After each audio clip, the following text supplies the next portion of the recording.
पत्रकार बंधुओं को मेरा नमस्कार। बहुत ही प्रसन्नता और खुशी की बात है कि ब्लॉक चेयरमैन, पूर्व सरपंच, ब्लॉक समिति के चेयरमैन और पूर्व सरपंच विक्रम चीमा जी आज आम आदमी पार्टी परिवार के अंदर शामिल हो रहे हैं। मैं इनका हृदय की गहराइयों से स्वागत करता हूं, अभिनंदन करता हूं।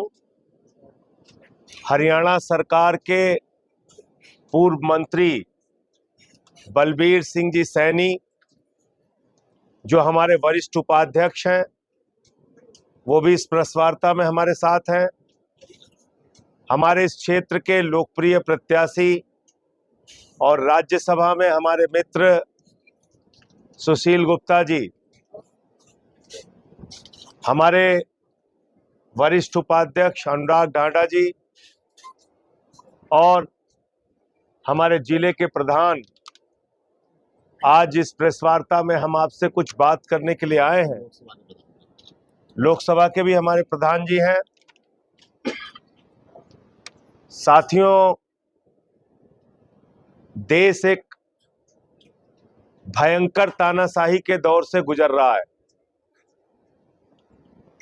और आपके ही हरियाणा से यहां का एक लाल निकला जिसने आईआईटी की पढ़ाई की, आईआरएस की नौकरी को लात मारकर देश सेवा का संकल्प लिया। दिल्ली की जनता ने उसको एक बार नहीं 3 बार मुख्यमंत्री बनाया। उस हरियाणा के लाल अरविंद केजरीवाल को 3 बार मुख्यमंत्री बनाया दिल्ली के लोगों ने। और सिर्फ हिंदुस्तान में नहीं, पूरी दुनिया में अपने काम से अनुकरणीय उदाहरण प्रस्तुत किया कि सरकार ऐसे चलाई जाती है। जहां मकड़ी के जाले लगे रहते थे सरकारी स्कूलों में, आज वहां दिल्ली के सरकारी स्कूलों में एयर कंडीशन कमरे बने हुए हैं बच्चों की पढ़ाई के लिए। एथलीट के ग्राउंड, हॉकी के ग्राउंड बने हुए। मोहल्ला क्लिनिक का मॉडल दिया उस व्यक्ति ने। फरिश्ते स्कीम लेके आए, बुजुर्गों की तीर्थ यात्रा कराई, माताओं बहनों के लिए बस की यात्रा फ्री की, 1000 रुपए महीने आर्थिक सहायता की योजना लेके आए। इतना ही नहीं, बिजली फ्री और पानी फ्री का सपना देश के पहले मुख्यमंत्री हैं अरविंद केजरीवाल जी, जिन्होंने सच करके दिखाया। हरियाणा के उस लाल का गुनाह क्या है कि वो लोगों के लिए सोचता है, लोगों के लिए काम करता है। आपने पकड़ के उनको जेल में डाल दिया। 3 बार के मुख्यमंत्री को पकड़ के जेल में डाल दिया। ये तानाशाही नहीं तो और क्या है। आज पूरे देश के लोगों में इस बात को लेकर गुस्सा है कि जो व्यक्ति शिक्षा, स्वास्थ्य, बिजली, पानी पे काम कर रहा था, उसको प्रधानमंत्री जी ने पकड़ के जेल में डाल दिया, बीजेपी ने पकड़ के जेल में डाल दिया। अभी राजस्थान का चुनाव हुआ, व्यापारी समाज के लोगों ने संकल्प लेकर कहा कि हमारे समाज का एक ही व्यक्ति था जो मुख्यमंत्री थे दिल्ली के, उनको भी पकड़ के जेल में डाला। लोग या तो वोट डालने नहीं गए और गए डालने तो इंडिया गठबंधन को वोट दिया। आज सुशील गुप्ता जी के पक्ष में कुरुक्षेत्र के अंदर जाति धर्म की सारी बाधाएं टूट गई हैं। हर वर्ग के लोग इनको वोट कर रहे हैं और उसकी प्रमुख वजह यह है कि जिस पार्टी की ये नुमाइंदगी कर रहे हैं, आम आदमी पार्टी, इनके परिवार के मुखिया को, हमारे परिवार के मुखिया को तानाशाह सरकार ने जेल में डाला है। और पूरे देश में एक ही बात चल रही है, जेल का जवाब वोट से देंगे। लोकतंत्र में सबसे बड़ी ताकत कुरुक्षेत्र के लोगों, आपके पास वोट की ताकत है। और कुरुक्षेत्र तो वैसे भी धर्म युद्ध में कृष्ण के साथ खड़ा रहा, पांडवों के साथ खड़ा रहा, न्याय के साथ खड़ा रहा, अधर्म के खिलाफ धर्म के साथ खड़ा रहा। आज धर्म की लड़ाई के साथ केजरीवाल जी हैं, आम आदमी पार्टी है, सुशील गुप्ता जी हैं। मैं निवेदन और विनती करने के लिए आया हूं कि इनको यहां से जिताइए। दूसरी सबसे बड़ी बात, हमारे 750 किसानों ने अपनी शहादत दी। जिसमें पंजाब के किसान, हरियाणा के किसान, पश्चिमी उत्तर प्रदेश के किसान, राजस्थान के किसान, यहां तक कि तमिलनाडु, गुजरात, दूसरे राज्यों के भी किसानों ने, बिहार के किसानों ने अपनी शहादत दी। क्यों दी? एक काला कानून लेके आए।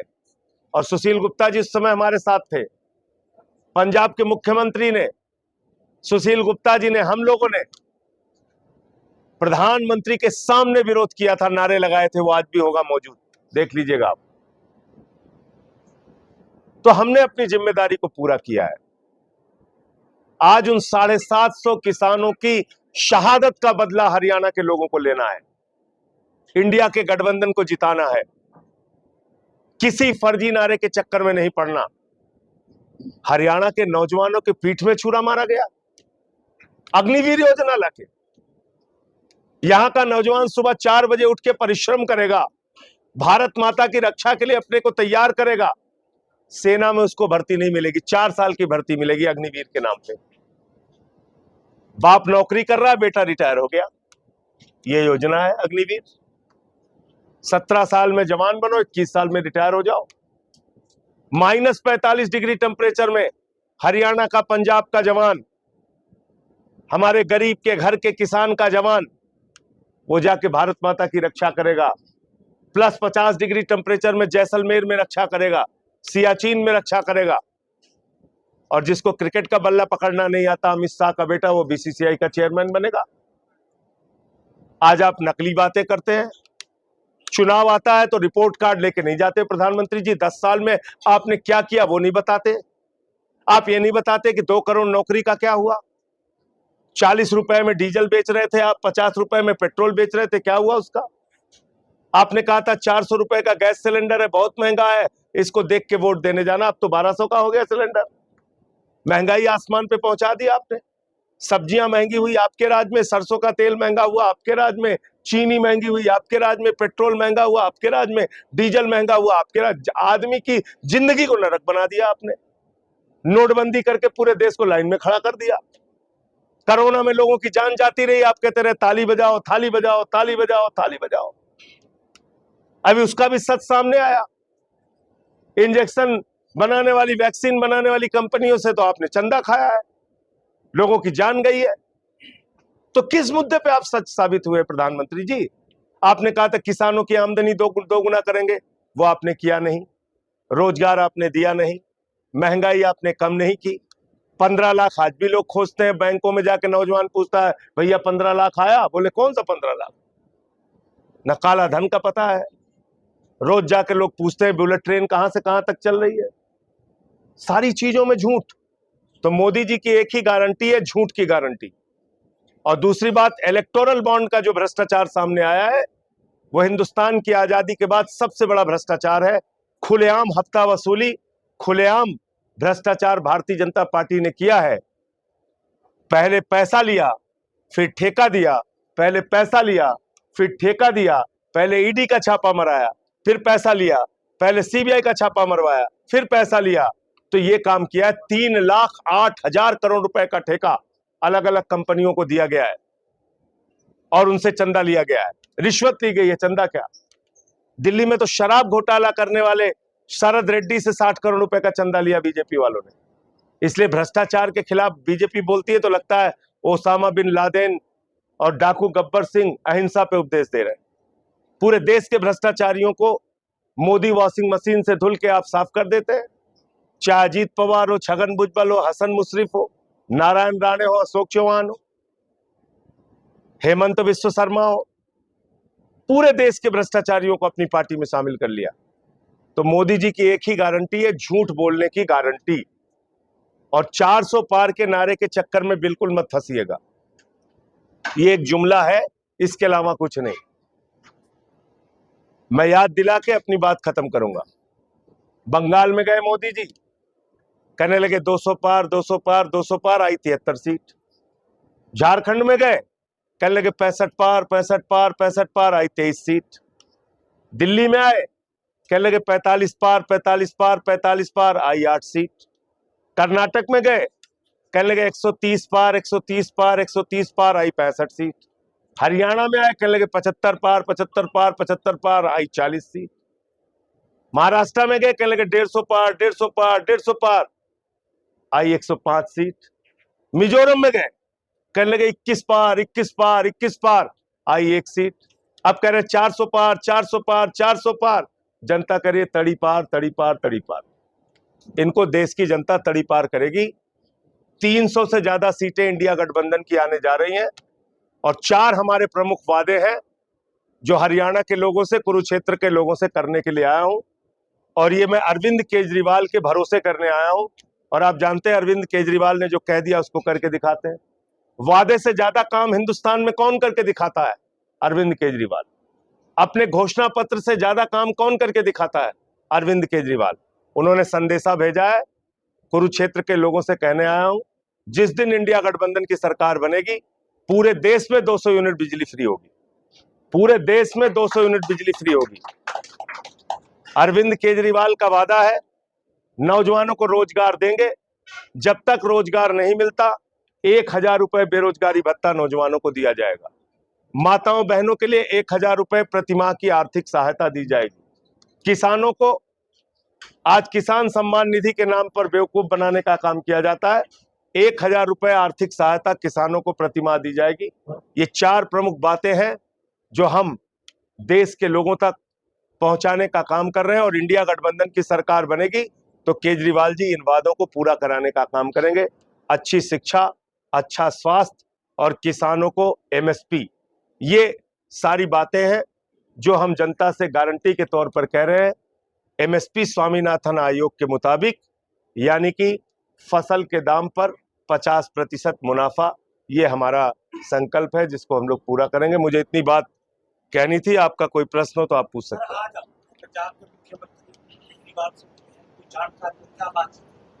देखिए उन्होंने, और ये बात हम लोग पहले भी उठा चुके हैं, जिस व्यक्ति ने दिल्ली के लोगों के लिए दवा का इंतजाम किया, फरिश्ते स्कीम जैसे स्कीम लेके आए, उनको 23 दिन तक इंसुलिन नहीं दी गई। उनके स्वास्थ्य के साथ खिलवाड़ किया गया। जब हम कोर्ट गए तब उनको इंसुलिन मिलती है, दवा मिलती है। जेल में उनके साथ आतंकवादियों जैसा व्यवहार किया जा रहा है। शीशे की दीवार खड़ी करके पत्नी से मुलाकात हो पाती है, पंजाब के मुख्यमंत्री से मुलाकात हो पाती है, मंत्री की मुलाकात कैंसिल हो जाती है, मेरी मुलाकात कैंसिल हो जाती है, संदीप पाठक की मुलाकात कैंसिल हो जाती है, पत्नी की मुलाकात भी कैंसिल कर दी थी। कल जब हमने प्रेस कॉन्फ्रेंस किया, आप लोगों ने उठाया मीडिया में, तब जाके पत्नी को मुलाकात की इजाजत मिली। आप इस प्रकार का व्यवहार कर रहे हैं, क्या दोष है भाई केजरीवाल का? इसलिए कि उस आदमी ने तय कर लिया हमें बच्चों को शिक्षा देनी है, यही गुनाह है उनका। इस तरीके से आप परेशान करेंगे। आज जो घटना हुई है कर्नाटक में, पूरा देश स्तब्ध है। प्रज्वल रवन्ना, बताइए, सैकड़ों महिलाओं के साथ दरिंदगी और बलात्कार करता है, उनके मंगलसूत्र नोचने का काम करता है। कहां है प्रधानमंत्री जी? एक राक्षस को बचाने के लिए क्यों लगे हुए हैं? क्यों उसको भगा दिया? महिलाओं का मंगलसूत्र नोचने वाले रवन्ना को बचाने का काम प्रधानमंत्री करते हैं। उस पे एक शब्द उनके मुंह से आवाज नहीं निकली अब तक। उनकी पार्टी के लोगों ने चिट्ठी लिख के कहा था इस दरिंदे को टिकट मत देना। आज वो चिट्ठियां भी सामने आ गई और आपने ऐसे आदमी को टिकट दे दिया जिसके 2976 वीडियो एक पेन ड्राइव में निकल के आए। 200 से ज्यादा महिलाओं का उसने मंगलसूत्र नोचने का काम और उनकी इज्जत को तार तार करने का काम, दरिंदगी करने का काम किया है। ये पार्टी है। ये हरियाणा के बेटियों को घसीट घसीट के मारा गया, जो हमारा राष्ट्रीय स्वाभिमान है। तो आज हरियाणा के लोगों से मैं अपील करने के लिए आया हूं, बदला लेना अपने वोट की ताकत से। आपके एक बेटे को जेल में डाला गया है, इसलिए बदला लेना अपने वोट की ताकत से। 750 किसानों की शहादत हुई है, इसलिए बदला लेना अपने वोट की ताकत से। आपकी बेटियों को दिल्ली की सड़कों पर घसीट घसीट के मारा गया है, उनको न्याय नहीं दिया गया, इसलिए बदला लेना अपने वोट की ताकत से। महंगाई के सवाल पर, बेरोजगारी के सवाल पर, अग्निवीर के सवाल पर, हरियाणा को बचाने के सवाल पे।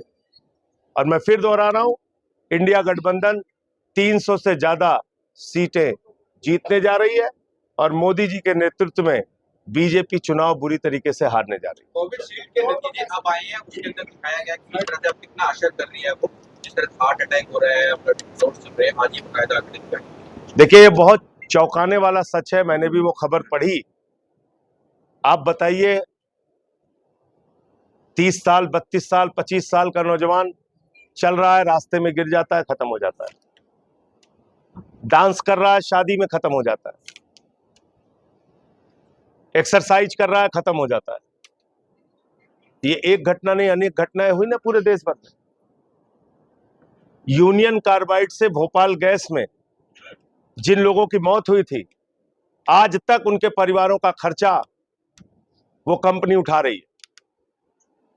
आज जिन लोगों की मौत हो रही है कोविशील्ड के कारण, और खुद ये तथ्य सामने आ गया है, मैं समझता हूं उनके परिवार में हुई मौत का मुआवजा उन कंपनियों से वसूला जाना चाहिए, और उनके परिवार की जितनी भी लायबिलिटी है, जितना भी खर्चा है, वो कंपनियों के ऊपर उसकी जिम्मेदारी होनी चाहिए। और दूसरी बात, ये आपराधिक कृत्य है, इसकी गहराई से जांच होनी चाहिए कि कौन से लोग इसके पीछे शामिल हैं, और उनके विरुद्ध हत्या का मुकदमा दर्ज करके कंपनी के मालिकों के खिलाफ और जिम्मेदार लोगों के खिलाफ कार्रवाई होनी चाहिए। संजय जी, आपने कहा है कि 300 सीटों के साथ इंडिया गठबंधन की सरकार बनेगी, फिर एक कॉमनवेल्थ घोटाला ना हो, आदर्श लगाए। तो आपको, आपका भी अनुभव है कि कैसे पहले घोटाले हुए हैं। देखिए, आंदोलन में बिल्कुल ठीक बात है, लेकिन जिन लोगों के घोटालों का आप जिक्र कर रहे हैं, पूरे देश में चुन चुन के सबको बीजेपी के साथ मिला लिया गया है। पूरे देश में जनार्दन रेड्डी माइनिंग घोटाले का इतना बड़ा घोटालेबाज, आदर्श सोसाइटी का घोटालेबाज अशोक चौहान, सबको मिला लिया गया। सारे लोग अब बीजेपी में चले गए, बीजेपी के साथ मिल गए। वो चाहे शिंदे हो, अजीत पवार हो, नारायण राणे हो। हम तो ये कहते हैं, देश के अंदर निष्पक्षता से जांच कीजिए। आम आदमी पार्टी तो वो पार्टी है जिसने अपने मंत्री को गिरफ्तार करवा लिया। इससे बड़ा हम अपनी ईमानदारी का उदाहरण क्या दें? वो चाहे अरविंद केजरीवाल के मंत्री हो या भगवंत मान के मंत्री हो, जहां कहीं भी गलत हमने देखा, हमने कार्रवाई करने में 1 मिनट देरी नहीं लगाई। लेकिन क्या मोदी जी की मंशा भ्रष्टाचार पे कार्रवाई करने की है? भ्रष्टाचार पे कार्रवाई करने की मंशा होती तो जिन लोगों को शामिल किया, जिनको कहते थे चक्की पिसिंग पिसिंग पिसिंग, अजीत पवार दादा पिसिंग पिसिंग पिसिंग, उसको मिक्सिंग मिक्सिंग कर लिया।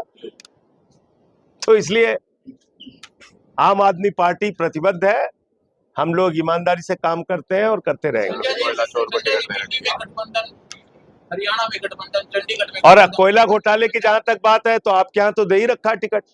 भाई, कोयला घोटाले का आरोप जिस व्यक्ति पे लगाया, बीजेपी वालों ने चिल्ला चिल्ला के लगाया, उनको टिकट दे रखा है। और बीजेपी से कोई टिकट कैसे ले सकता है हरियाणा पंजाब के अंदर? हरियाणा पंजाब, कम से कम 2 राज्य में तो बीजेपी का टिकट ही नहीं लेना चाहिए। जिन्होंने आपके भाइयों की गोलियों से भून के हत्या की, उनके ऊपर पानी की बौछारें करवाई, उनके ऊपर आंसू गैस के गोले छोड़े, आप उस पार्टी से टिकट ले रहे हैं? या तो टिकट ही नहीं लेना चाहिए बीजेपी से। जी,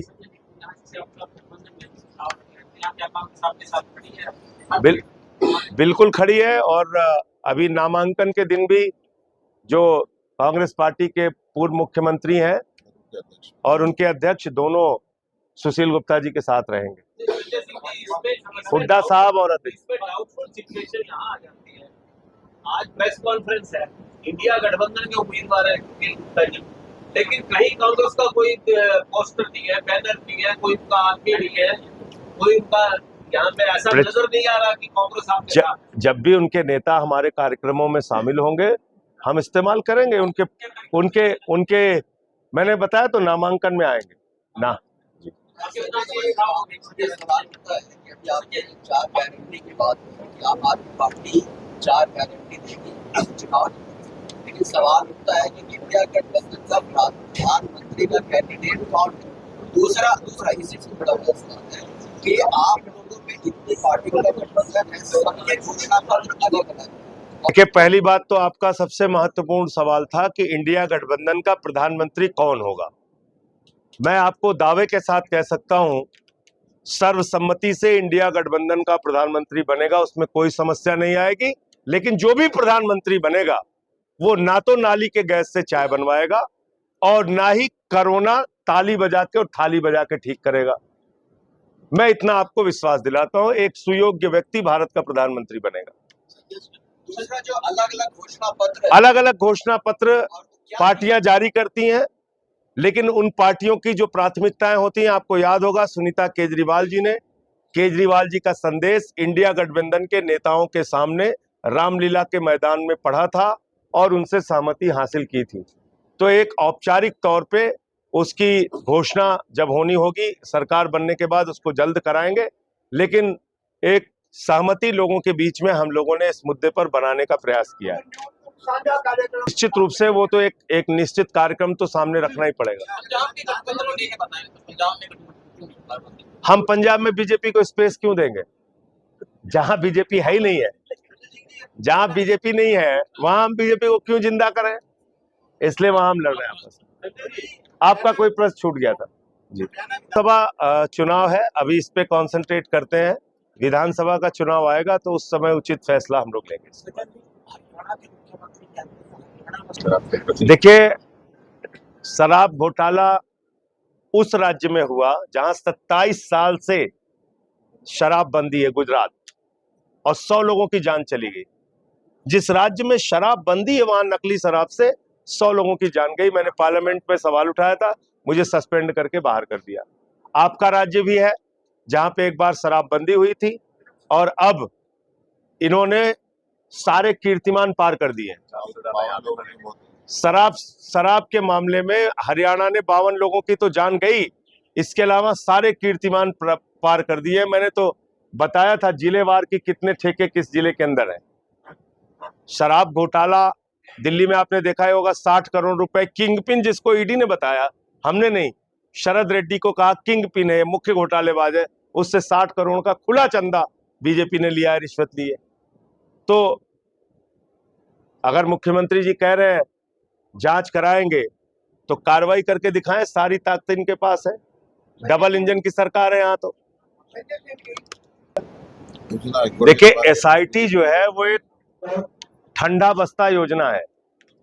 किसी भी मामले को अगर ठंडे बस्ते में डालना हो तो आप उसकी एसआईटी बना दीजिए। यही काम उत्तर प्रदेश में होता है, यही काम केंद्र की सरकार करती है और यही काम हरियाणा में हो रहा है। भाई, आपको कार्रवाई करनी है, त्वरित कार्रवाई कीजिए, पता चलेगा। यहाँ एक मंत्री के ऊपर आरोप लगाया, हमारी पार्टी के नेताओं ने उस पर आंदोलन भी किया, किसी को घसीटा गया, किसी को मारा गया, किसी पे मुकदमे लिखा गया।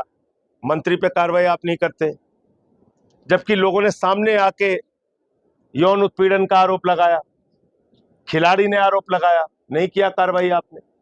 तो इसलिए मैं यही कह रहा हूं ना, कथनी और करनी का भेद। मंगलसूत्र पे बोल तो रहे थे प्रधानमंत्री जी, 200 महिलाओं के मंगलसूत्र नोचा है एक राक्षस ने, उस पर कुछ नहीं बोल रहे, खामोश है।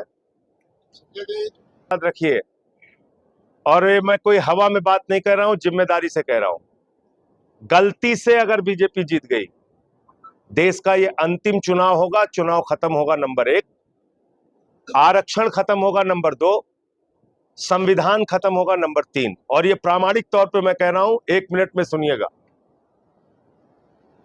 भागवत जी ने कहा आरक्षण खत्म होना चाहिए। मोहन वैद्य जो इनके संयुक्त महासचिव हैं आरएसएस के, उन्होंने कहा आरक्षण जो है वो अलगाववाद को जन्म देगा। इसके वीडियो मेरे पास है, कहेंगे तो मैं दे दूंगा। तीसरा, इनके एक पूर्व केंद्रीय मंत्री अनंत हेगड़े ने कहा 400 सीट दे दो, संविधान बदलना है। लल्लू सिंह अयोध्या के प्रत्याशी कह रहे हैं 400 सीट दे दो, संविधान बदलना है। ज्योति मिर्धा राजस्थान की प्रत्याशी कह रही है 400 सीट दे दो, संविधान बदलना है। और जो सीधे तौर पे मोदी जी के प्रत्याशी थे अरुण गोविल, वो भी कह रहे हैं 400 सीट दे दो, संविधान बदलना है। तो आपको संविधान क्यों बदलना है भाई? पूरे भारत में बाबा साहब डॉक्टर भीमराव अंबेडकर जी का संविधान चलता है, भाजपा में भागवत जी का संविधान चलता है। भागवत जी का संविधान कहता है आरक्षण खत्म होना चाहिए। दूसरी बात आपने खुद अभी यहां पर बताई, चुनाव खत्म करने की। मध्य प्रदेश में क्या किया? जोड़ तोड़ करके सरकार बनाई। कर्नाटक में जोड़ तोड़ करके सरकार बनाई। महाराष्ट्र में जोड़ तोड़ करके सरकार बनाई। अरुणाचल में जोड़ तोड़ करके सरकार बनाई। उत्तराखंड में जोड़ तोड़ करके सरकार बनाई। गोवा में जोड़ तोड़ करके सरकार बनाई। पूरे देश में सरकारों को ऑपरेशन लोटस के जरिए गिराते हैं, तोड़ते हैं, बनाते हैं। चुनाव खत्म कर रहे हैं। सूरत में उसकी शुरुआत हो गई, बगैर चुनाव के बीजेपी वाला जीत गया। अरुणाचल में 10 विधायक बगैर चुनाव के जीत गए। दिल्ली में मेयर का चुनाव इन्होंने कैंसिल कर दिया। अब पूरे देश में चुनाव को खत्म करेंगे। अभी देखा आपने इंदौर में कांग्रेस पार्टी के कैंडिडेट को उठाकर उसका अपहरण कर लिया। अपहरण हो जाना कैंडिडेट का। ये तो गुप्ता जी के साथ बहुत सारे लोग चलते हैं, कार्यकर्ता हमारे, नहीं तो पता चला इनका भी अपहरण कर ले, इनका भी अपहरण कर ले। ये तो अपहरण करता गैंग है भाई, इनसे सावधान रहना पड़ेगा। ऐसे में EVM में क्या कहना है? कई पार्टियों का विरोध हो रहा है गांव में, क्या नहीं? देखिए, ईवीएम पे जो आपने सवाल पूछा, जो भी जहां शिकायत मिले उसका संज्ञान ले चुनाव आयोग और उसको दूर करे। आप ईवीएम की शिकायतों को नजरअंदाज नहीं कर सकते। मैं सिर्फ इतना कहना चाहता हूं, ईवीएम की जो शिकायत जहां पर मिले उस पर आप कार्रवाई कीजिए। आपका प्रश्न कई पार्टियों का विरोध, बस वही चीजें लोगों को याद है। अपने 750 किसान भाइयों की मौत लोगों को याद है। अग्निवीरों के साथ जो नौजवानों के साथ पीठ में छुरा मारा गया, वो याद है लोगों को, और वो भूल नहीं पा रहे हैं लोग। वो गुस्सा बार बार निकल के सामने आता है। मैं चाहता हूं यही विरोध वोट के दिन भी दर्ज कराइए। धन्यवाद।